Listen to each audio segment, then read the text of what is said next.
yet another arcade game. Came out after Donkey Kong Jr.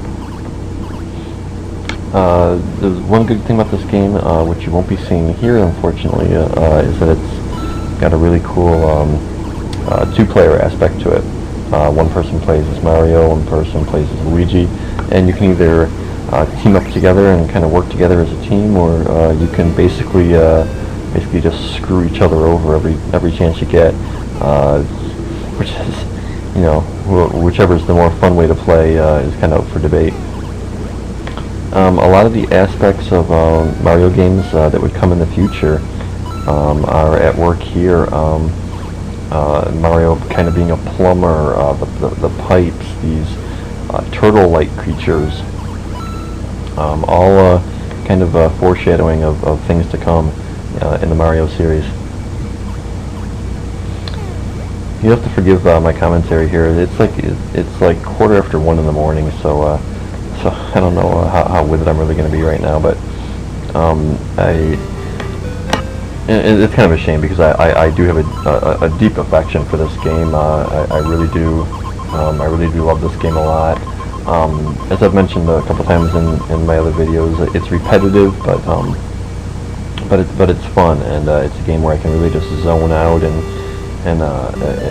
just play for like hours, because your fingers just kind of take over. Your mind shuts down, and your fingers kind of take over. These crabs, they're called like side steppers, I believe, but I'd always refer to them as crabs. You've got to hit them twice in order to flip them over instead of just once, like the turtles, or the shell creepers as they're actually called, before you can knock them over. For each enemy that you knock over and then kick off of the platform down into the water below, you get a coin comes out from the top pipe and starts working its way down. You want to make sure you grab it before it leaves the screen through the bottom pipes. That power block in the middle, I'm again, for some reason, I'm not too fond of using it. If you hit it, it will do one hit of damage to all enemies on the screen. Those that take one hit to flip over, they'll be flipped over. Those that take two hits will each get one hit out of the way. If you happen to bump off two enemies in succession really fast, like I just did there, you'll get double points for the second one. If you linger around too long on any particular platform, that's when those fireballs start appearing. The green ones work their way across just one particular level. The red ones will kind of bounce around sporadically all over the entire level. Stage 6 already, or Phase 6 I should say. The stages here are called phases. We get these, what are called fighter flies. They bounce up and down across the platforms. You're going to have to wait until they are touching the ground before you try to hit them from underneath to flip them over. They move really slow. It can be kind of frustrating at times when you're trying to just hurry up, really. Sometimes it's really cool that you can hit them and they'll actually fall down on the platform that you're on, and will assist you in kicking them off without really even doing much of anything.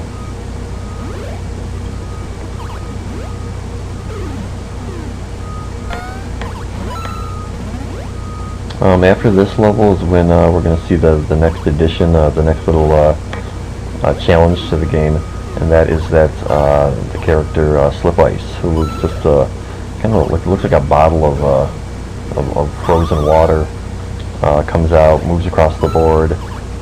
He will stop on certain platforms and freeze them, turning them to ice, making it nice and slippery for Mario.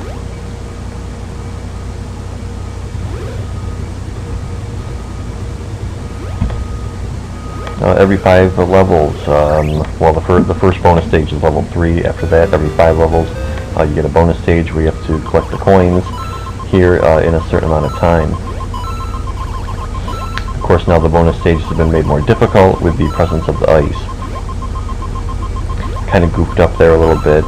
It won't affect me too much for this time. in subsequent bonus levels, the time is reduced as to how much time you have to collect all the coins. So from the bonus areas from now on, there will be really no room for error. From this point on, you're going to get a mixture of the shell creepers, the side steppers, the fighter flies, slip ice. They're all going to be coming at you pretty relentlessly. With each progressing level, it just gets more and more chaotic. The trick with slip ice is to try and stop them from freezing the platforms, because that's probably the one thing that really is going to screw you over in this game, is slipping around on the ice. So if you can stop them from even creating the ice, that's great. Well, now that was just silly. You're going to find that as I play these games, my biggest undoing is really my greed. You'll find that as I'm trying to collect one extra coin, rather than just finishing the level already, that I'll push my greediness just too far, like it just happened right there, and I'll end up being my undoing.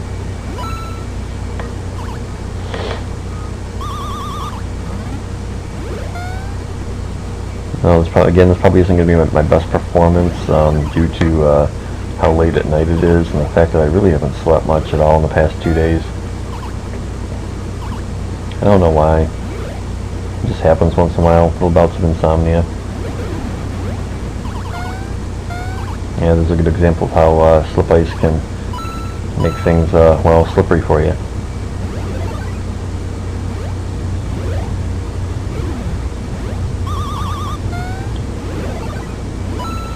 The fireballs start coming out faster and faster, and with more frequency, greater numbers, the farther in this game you get. Again, that POW block is pretty useful, and I really don't know why I kind of shun away from it. I don't know. I just like to torture myself, I guess. Like I said, this is a game that I could just play for hours straight. And that was another silly move. Yeah, I told you the whole thing would be my best performance, but I'm just going to see basically how much I can squeeze into a 10-minute video, and like I said, the stages just keep repeating, so I'm not gonna make this into 10 parts or anything. It's gonna be a simple, quick video just to give you the basic idea of the game. The wraparound aspect of the screen comes in pretty handy. If you exit from the left side of the screen, you reappear on the right, and vice versa.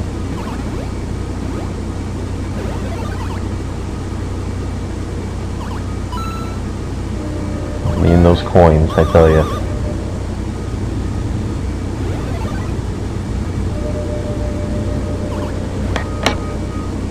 Should be able to squeeze in probably up to the next bonus round, which is just 2 levels away.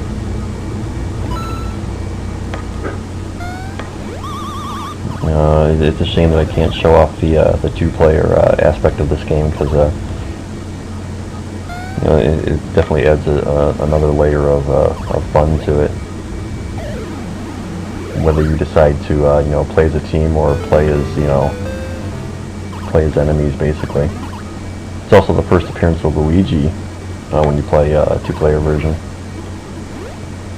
A little bit of historical significance. As for Donkey Kong Jr., that's a game where, probably the only game that I can think of where Mario is the villain, basically. He's kidnapped Donkey Kong, and Donkey Kong Jr. is off to rescue his father. Like I said, I skipped over that game because you don't play as Mario. Alright, one more bonus round coming up here, and that's probably going to be it. Yeah, I don't know if I'm going to put this video up because I'm not too happy with my commentary. But I've said that so many times, and I always do. So I apologize for it being really early in the morning right now, and my sleep-deprived commentary. But even so, bonus round proves to be no problem whatsoever. And get myself a nice bonus and call it a day. Everyone have a good one. See you later.